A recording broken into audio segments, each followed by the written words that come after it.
자기들이 예수 믿으면 구원받는다는 이야기를 듣고 매우 충격을 받았어요. 왜냐하면 그게 이해가 안 가는 거예요. 본인들은 역사적으로 율법을 준행해야만 구원이 있다라고 믿고 살았어요. 근데 율법으로는 저주가 있고 믿음으로 구원받는다는 것을 이해가 안 가요. 특히 우리는 그냥 이렇게 예수를 믿었으니까 덜커덕 그냥 그대로 믿지만은 수천 년 이온 유대인의 역사 속에 이 말이 이해가 안 가는 거예요. 그런데 사도 바울이 뭘 알았냐면 율법은 아무리 지키려고 해도 결국에 완전히 지킬 길이 없더라. 근데 지키지 못한 그 부분은 불순종으로 바로 하나님의 심판이 붙더라. 그래서 율법은 죄를 깨닫게 하는 기능이 있고 예수님은 모든 죄를 대신 짊어져서 우리의 죄를 다 사하시고 구원의 길을 열으셨으므로 누구든지 예수를 믿기만 하면 구원이 있다. 이게 선을 그은 거예요. 그래서 그 부분을 저주란 이름으로 딱 정리를 했어요, 본문에. 오늘 이 자리에 계신 여러분 살면은 지난 과거에 우리 집에 저주가 있었다. 거기에 조금 속한 기억이 있으시면 계실 거예요, 아마. 아니면 우리 집은 형통하다. 이런 결정도 있을 거예요. 그럼 이게 좀 선명하기 위해서 시편 1편에 가면 이게 정리가 선명해요. 자, 성경을 한번 볼까요? 시편 1편 3절 보세요. 그는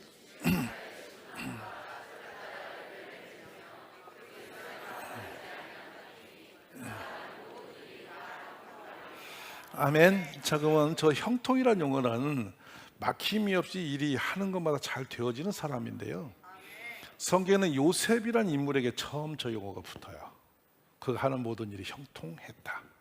근데 뒤에는 누구냐? 하나님이 형통하게 하셨다. 수동태예요. 우리가 그렇게 되기를 기도하세요. 근데 여기서 제가 이제 중요한 것은 뭐냐면 시냇가에 심긴 나무가 철을 따라서 열매를 맺는다 그랬어요. 이게 시절을 따라 열매를 맺는다고 절에 그랬잖아요. 모든 세상에 타이밍이 있어요. 날 때가 있고 자랄 때가 있고 공부할 때가 있고 결혼하고 또 자손을 두고 여러분이 돈을 벌어들일 때가 있고 뭐 다 때에 따라서 움직이는 거예요. 근데 그 타이밍이 때가 우리에게 지나가면 우리는 아웃돼요. 무지 중요해요. 근데 복 있는 사람은 모든 것이 제때 그 일이 일어나더라는 거예요. 축복이죠. 그래서 보면은 그 잎사귀가 마르지 아니함, 잎사귀가 말라버리는 이 유대 쪽의 사람들은 말라진다는 것은 매우 고통스러운 걸 생각해요. 왜냐하면 사막이니까. 근데 형통한 사람은 모든 일이 형통할 뿐만 아니라 마르지 않는 잎사귀가 풍요로운 그런 삶이 있다는 거예요. 자, 이게 오늘 우리는 예수님 안에서 이런 일이 있음을 믿습니다. 자, 그러면 이제 4절로 가볼까요? 이 내용을 가지고 악인들은 그렇지 아니하며 오직 바람에 나는 겨와 같다. 같은 열매인데 껍질을 벗겨져서 날려버리는데 저 쭉정이는 어디 가느냐? 겨는 불에 태워지는 거예요. 좀 고운 겨는 동물의 먹이가 되겠죠. 아니면 두어모로 가는 것들이죠. 이게 버려짐과 택함이라는 딱 선이 그어지잖아요. 악인들은 그렇지 않다. 악인이 누구냐면 믿음이 없는 사람이에요. 하나님 밖의 사람들. 그 하나님 밖은 다 속하지만은 믿음의 선에서 정리가 된 것이죠. 자, 그럼 5절로 가봅시다요. 그러므로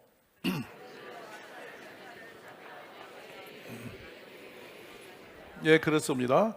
자, 이게 굉장히 중요하죠. 악인들이 심판날에 무사하지 못하고 죄인들이 의로운 자들을 가운데 서지도 못한다. 분리됐다. 오늘 교회에 오신 여러분은 지금 분리되어서 하나님의 축복의 길을 들어선 분들이세요. 감사가 있기를 바랍니다. 자, 그러면 6절을 가볼까요? 의로운 사람의 길은 악인의 길은 파멸이다. 악인의 길은 멸망할 것이라는 거예요. 우리는 형통한 길입니까? 멸망의 길입니까? 그렇죠. 여러분 모두가 형통한 축복이기를 바랍니다. 자, 그러면 이 저주는 어디서 시작이 됐을까라는 거예요. 저주는 창세기 3장으로부터 시작되는데요. 17과 19절을 한번 볼까요?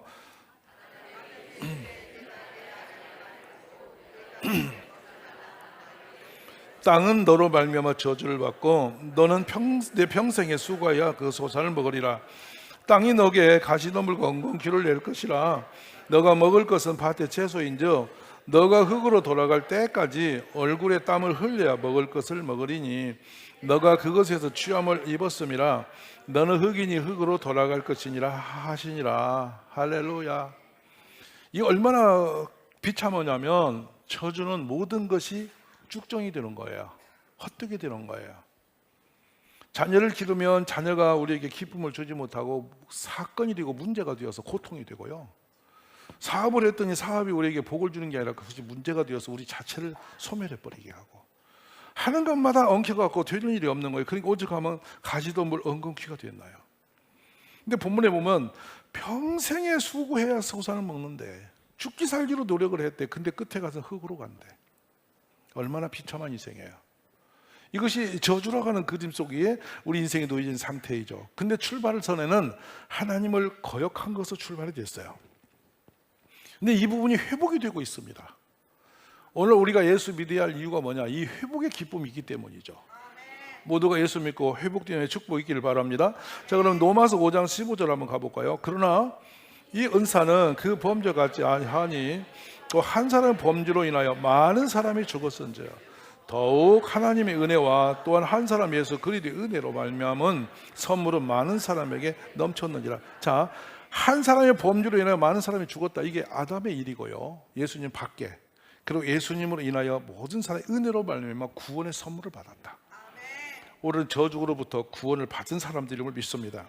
그러면 이 장면이 드라마처럼 딱 우리에게 이렇게 한 가정을 통해서 그림처럼 보여주는 성경이 있거든요. 그게 뭐냐면 룻기서예요.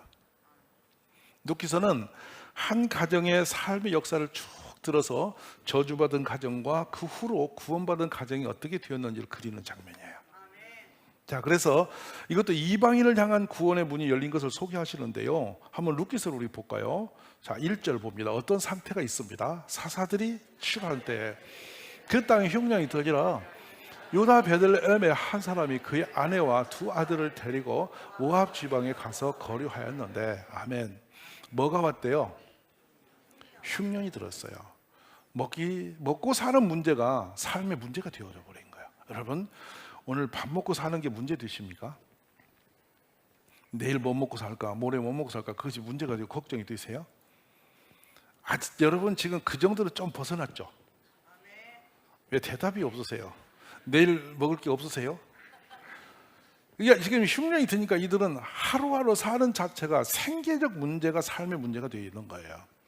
지금 아마 오늘 이 자리에 계신 여러분은 생계, 먹는 것에 대한 생계의 목이 메여서 헤매는 분은 안 계실 것 같아요.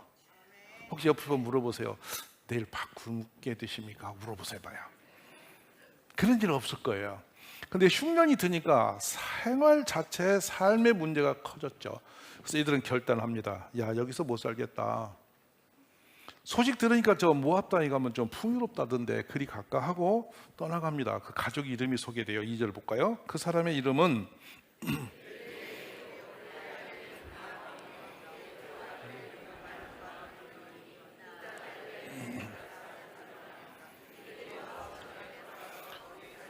자, 엘리멜렉, 나오미, 말론, 기럨, 유다, 베들레헴, 에브랏 사람. 근데 모압 지방에 들어가서 거기서 살게 됨. 한 가정이 먹고 사는 게 문제가 되어서 좀 잘 편히 살아보려고 이제 보따리 싸고 이사를 갔는데 간 사람 이름이 소개가 정확하게 다 돼요. 이렇게 기록을 하기 쉽지 않거든요. 근데 가서 이제 한 10년쯤 뒤에 결과가 뒤로 나와요. 이사 가서, 자, 3절 봐요. 나오미의 자, 잠깐요. 여기 보면 죽었고 남았다. 여러분, 그 남았다라는 용어는 의미가 심상합니다. 어떤 것이냐면 죽음이 들어왔는데 살아남았다는 뜻이잖아요. 이 가정엔 지금 죽음의 공포가 온 거예요. 갑자기. 그러면서 4절로 가봐요. 그들은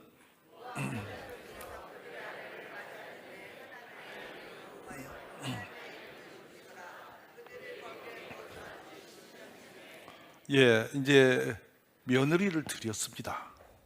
잘 살아야 되겠죠. 세월이 10년이 흘러서 돌아보니 5절의 결과가 나와요. 말년과 기럨 두 사람이 다 죽고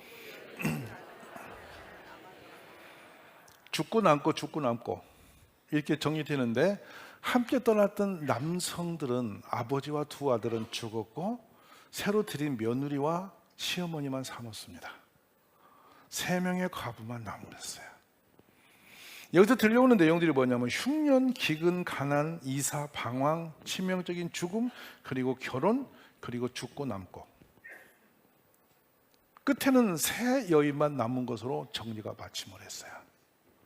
이게 여러분, 하나님의 품을 떠난 사람들이 살아갈 때 올 수 있는 확률 큰 내용이에요. 조심스러운 내용입니다만은 실체입니다. 하나님 없는 곳은 저주가 있어요. 예수 없는 곳은 저주 있다는 것을 선언하신 거예요. 아멘이세요? 저는 돌아봅니다. 우리 애가 예수님 믿기 전에 어떻게 살았는지를 과거를 돌아보죠. 얼마나 많은 우상 숭배와 가난과 술 주정뱅이, 담배, 폭력, 또 음란, 이건 사람다운 삶을 살 수가 없는 상태가 100년 전에 우리의 모습이었어요. 기억나세요? 제가 그제 어떤 집사님이 저에게 생일 선물로 벤또를 갖고 왔어요. 벤또가 뭐죠? 도시락 좋은 얘기예요. 근데 저는 벤또가 편해요. 오래돼서 벤또 했으니까. 벤또가 일본 말이에요. 근데 밥을 담아 오는 건데요, 이 밥 담는 속에 동그랗게 그릇이 하나 들어서 거기에 김치를 넣거나 닭광을 넣습니다.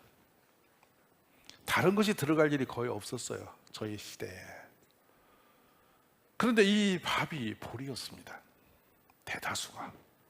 조금 거기에 쌀이 섞여 있으면 친구들이 이렇게 넘기다 보고 찍어갔어요. 맛있어 보인다고.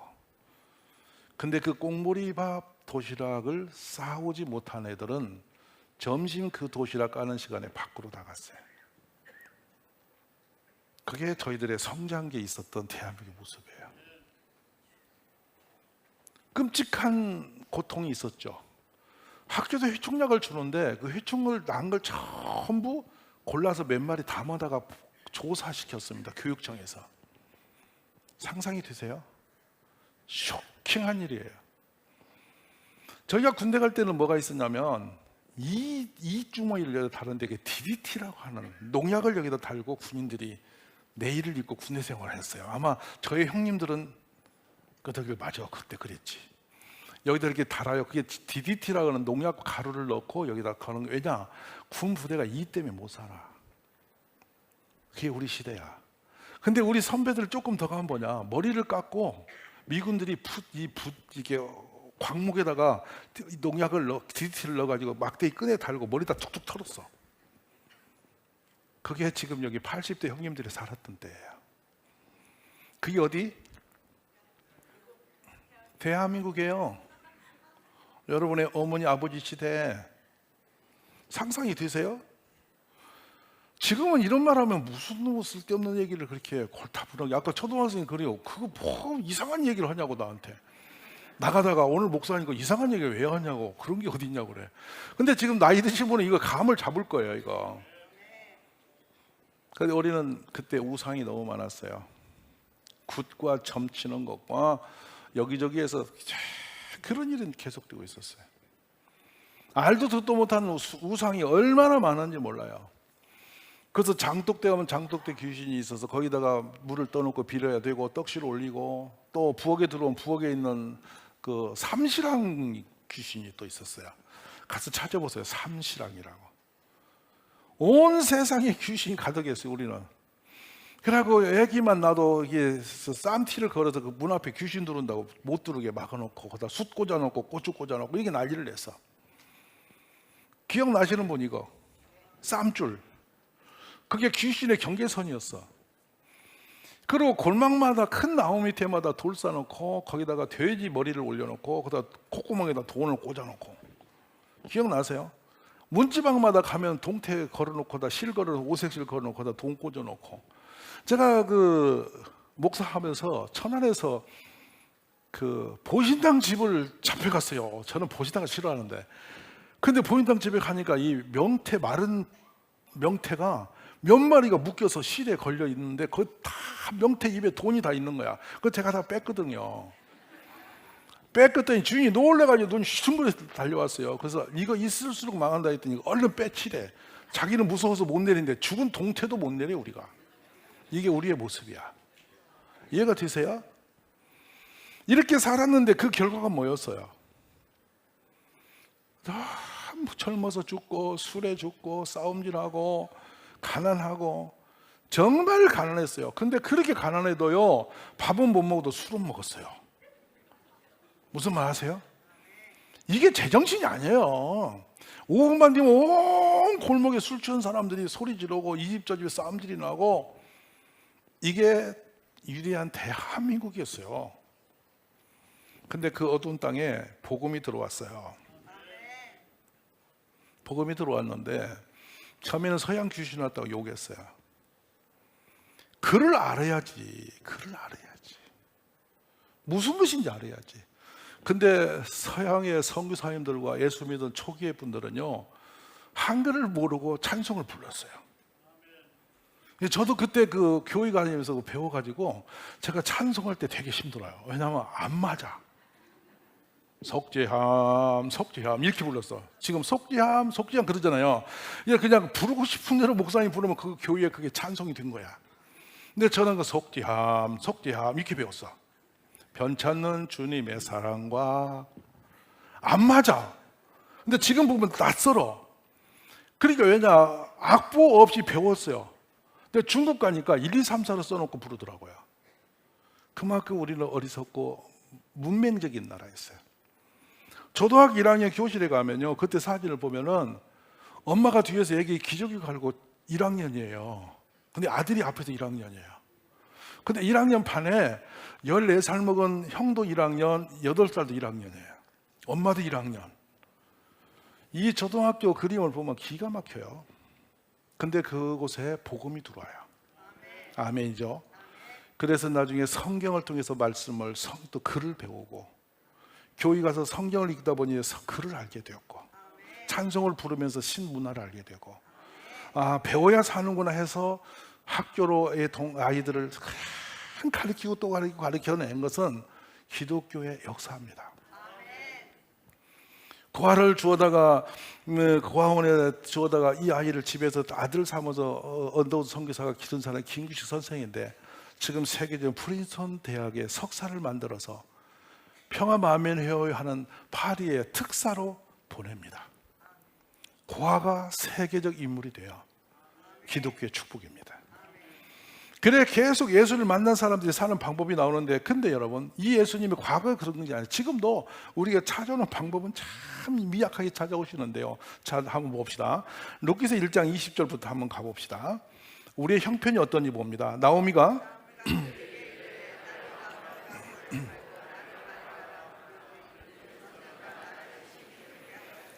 하나님이 나를 괴롭혔다고 생각을 하는 거예요.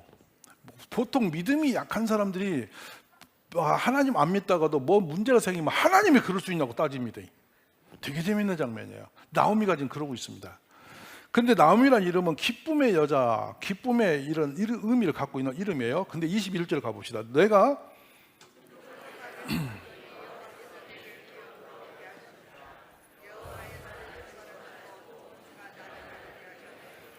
그래 이제 그렇게 부르지 마라. 그러면서 풍족했었는데 이제는 완전히 거렁뱅이 됐다. 그럼 22절로 가죠.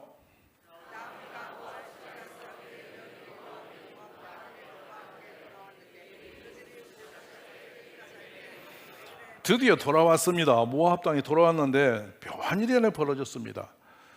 이제 남편도 죽고 두 아들도 죽으니까 이 나오미가 고향으로 돌아가야 되겠다는 생각을 하게 돼요. 그러면서 두 며느리를 놓고 이제 내가 갈 테니 너희는 이렇게 하고 헤어지자는 선언을 하는 거예요. 근데 두 며느리가 얼마나 착한지 어머니 혼자 보낼 수 없다고 둘이 간대. 그래서 나오미가 거기서 설을 그어요. 결단합니다. 야, 네가 나 따라가면 가난하지, 나는 아들도 없고 너희를 다시 재혼시킬 힘도 없고, 그러니까 너희는 그냥 고향으로 돌아가서 니네 나라 살아, 나만 갈게. 큰 며느리가 인사하고 떠났어요. 근데 둘째 룻이 아닙니다 어머니. 그리고 어머니를 따라서 나서면서 결단을 해요.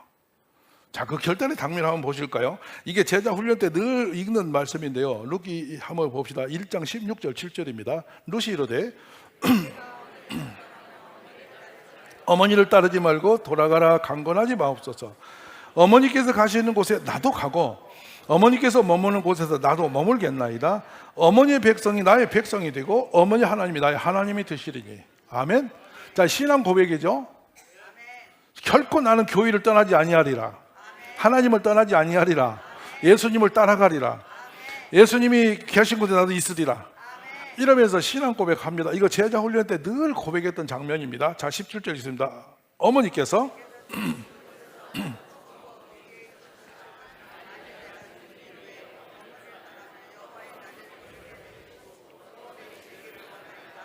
그렇습니다.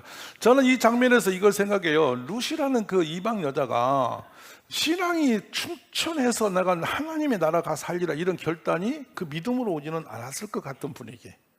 근데 인간적으로 홀로 모든 걸 버리고 이렇게 떠나는 시어머니의 인간적인 그 마음에 착을 느끼고 따라가지 않았을까. 교회도 그런 분이 많아요. 내가 믿음이 좋아서 교회 선택해서 오시는 분보다는 누구 따라서 교회 가는 경우가 되게 많아요. 특히 한국 교회를 조사해 보면요, 뭐가 나오는지 아세요? 내가 꼭 교회를 가야 구원을 받고 내가 지옥에 안 가고 천국 가라, 이것을 알고 믿어서 결단하고 오신 분이 아직까지 없었어요. 왜 교회 가서 그랬더니 누구 따라와서 어떻게 가다가 튕기니까 이렇게 댕겨서 이렇게 된 거야. 모태신앙은 엄마 때문에 그냥 끌려와서 대해서 그냥 교회 다녔고요. 아닌 분은 친구 따라 누구 따라 얼결에 따라와서 교회 다녔는데 어느 날 보니까 듣고 보니까 댕기할 것 같아서 다니는 거야. 맞지 안 맞죠? 대단해요. 오늘 또 부인 따라서 얼결에 오신 분도 계세요 여기. 근데 그 부르심이 축복임을 믿으십시오. 감사하시기 바랍니다. 내가 선택한 게 아닌데 덜결에 시어머니가 너무나 안 됐어. 그냥 부인이 혼자 교회 다니면서 여보 교회 좀 가줘 하는데 아이고 내가 나이 들어서 후회하지 말고 내가 부인 이렇게 가자 했었는데 이거 말 한번 드려야지 하고 오신 아버지도 계셔요. 아멘 하세요. 근데 그게 하나님이 부르시는 방편이라는 거예요. 근데 더 놀라운 일이 벌어지죠. 이렇게 처량한 여인이 시어머니를 따라왔는데 먹을 게 없어요.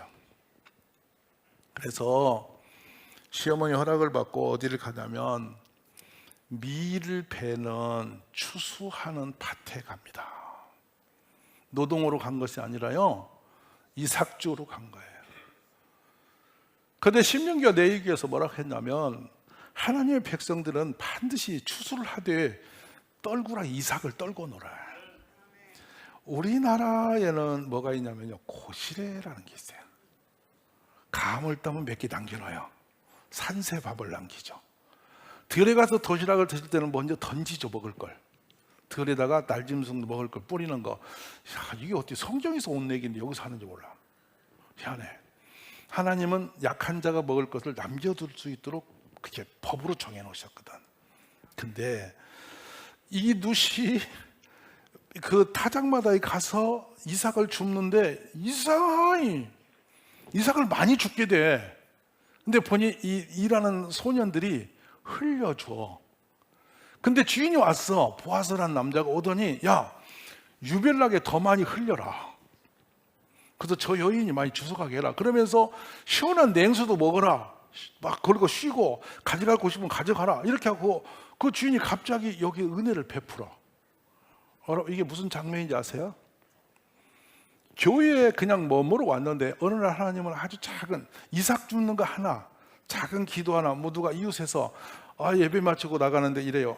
여보세요, 안녕하세요, 반갑습니다, 어디 사세요? 오늘 커피 한잔 하세요. 이렇게 부른 것이 보아스가 부르는 길이라는 거예요. 아멘이세요?